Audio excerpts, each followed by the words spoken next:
I sent them a journal of American Doctors Society. They did an investigation on the physical death of Jesus. And the conclusions they came out with. And I'll tell them to project the link on our handles. Go and download it and read it. These are not Christians. These are scholars. They decided to study the physical death of Jesus. What they came up with. I only came with the pictures to show you. To give you an idea. Show me the picture where they tied him to the stick. To scourge him. The way they did it was they carried a fat tree, planted it, and locked your hand so that you can't shake. That means when they are scourging you, you can't turn. And they stripped you naked when they scourged you. The cane they used to whip you, they attach bones and metals to it. So anytime they wipe you, it pulled off your skin. There were records that said they whipped somebody like that and the thing tore the intestine and things came out.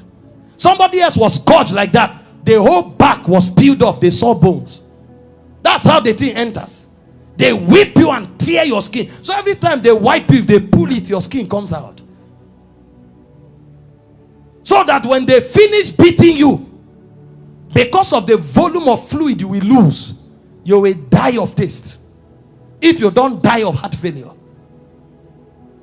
This is scourging. And the Romans don't flog 39. It's the Jews that flog 39. The Romans flog until they are tired. So the people beating you, they will beat you until they faint. When they finish scourging you like this, if life remains in you, then mercy spoke for you.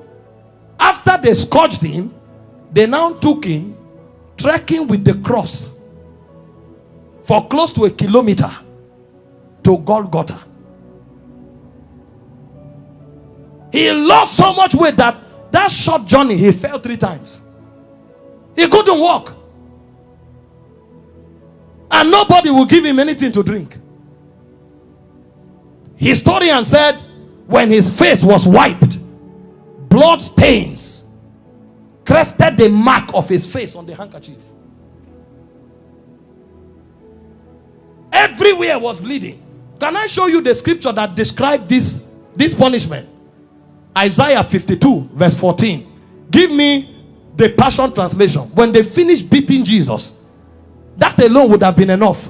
See the way Isaiah 52 verse 14 described him after he was scourged. TPT, give me the Passion Translation. It said, just as many were abhorred. You know the word abhorred? The diction. Who is an English person here? Huh? Highest level irritation. When you saw him, you are like, what is this? You couldn't describe it. It said many were abhorred at the sight of him. For so mad, you know the word mad, disfigured. So disfigured was his appearance, like an object of horror.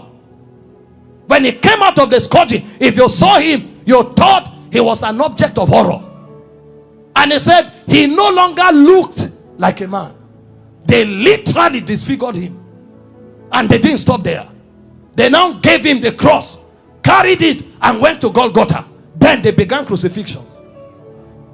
In crucifixion, they nail you at your wrist, because the idea was for you to hang there until you suffocate. You know, the word excruciating didn't exist until the Romans started crucifying people. Because the word excruciating comes from the word cruciating. And the word cruciate comes from crucifix. So it's excruciating is actually a pain you feel when you are crucified. Because there's no pain in that class. When a man is crucified, his whole weight hangs on his wrist. And the only support he has are the nails on his toes. And when they crucify you, you saw a picture of Mel Gibson where you were straight. You can't be straight when they crucify you, because your back, there's no space to stand straight. you have to turn sideways to hang. Because this is how you hang. Your weight actually hangs on your wrist. If you are tired and you want to gain small balance, you now push it on your toe that is on the nail. That's why when they wanted to kill the criminals, they broke their legs. And the reason is because when you are hanging, your stomach is bent so that your diaphragm can't breathe. Air can't enter. So Jesus was there for 6 hours. You know what that means? For 6 hours, every time he breathed, he had to pull himself up. So he pulled himself on a nail up to breathe for 6 hours. He will pull up, breathe, go back, pull up for 6 hours. Remember, his back is already torn. So as he's pulling up, he's feeling pains on the wrist, his back is scrubbing on the cross, and his leg is feeling pain. To breathe and go back. Every breath was death. For you. For 6 hours. And they were mocking him at the same time. So there was soulish torture, there was physical torture. As if that's not enough, he carried sin on him. So God was not connected to him at the time. God had to turn away. So there was spiritual torture, soulish torture, bodily torture.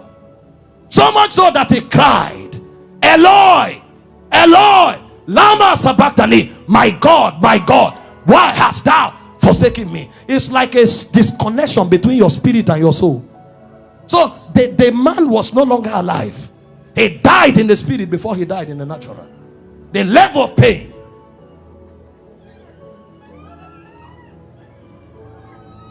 We don't know what was done for us. In 6 hours. Can you imagine? And guess what? His mother was there. Can you stand naked before your mother? This is the man that the mother saw do wonders. How come? Imagine when he looked at their faces. See what you'll be interpreting. Some are saying, why? How come? Why can't you do anything today? Then the Jewish people were mocking. Physician, heal yourself. Fake prophet, I thought you said you had miracles. Why don't you come down? The thieves that were on the cross, one was mocking him. So from everywhere. Meanwhile, all the sicknesses on earth were on him on the cross.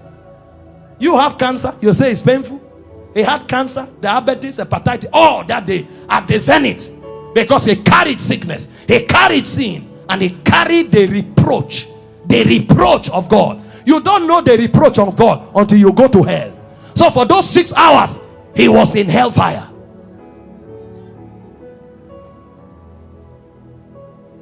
Until a point came when the price was paid, he looked up and said, I'm thirsty. They gave him vinegar. He said, no, that's not what I'm looking for. I'm looking for the river that flows from the throne of God.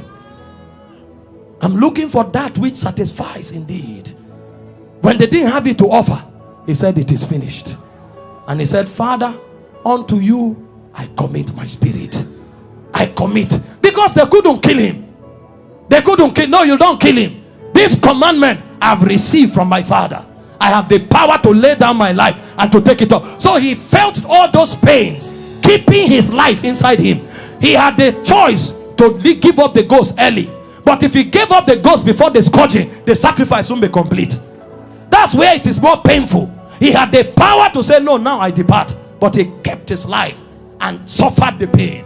From the scourging, to the shame, to the reproach, to the embarrassment, to the flogging, to the crucifixion, until he checked and saw that the sacrifice was complete. Because he had the choice of letting you go to hell or of keeping you while he stays in hell. He chose to stay in hell.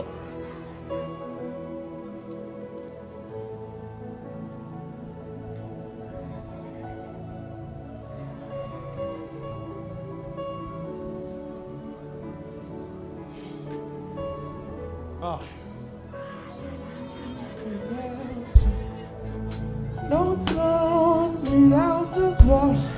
There's no sacrifice without your blood. All this you did for me. Know me with without you. No throne without the cross. There's no sacrifice without your blood. All this you did for me. No need without you. No throne without the cross. There's no sacrifice without your blood. All this you did for me. No need without you.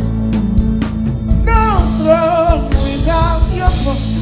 There's no sacrifice without your blood.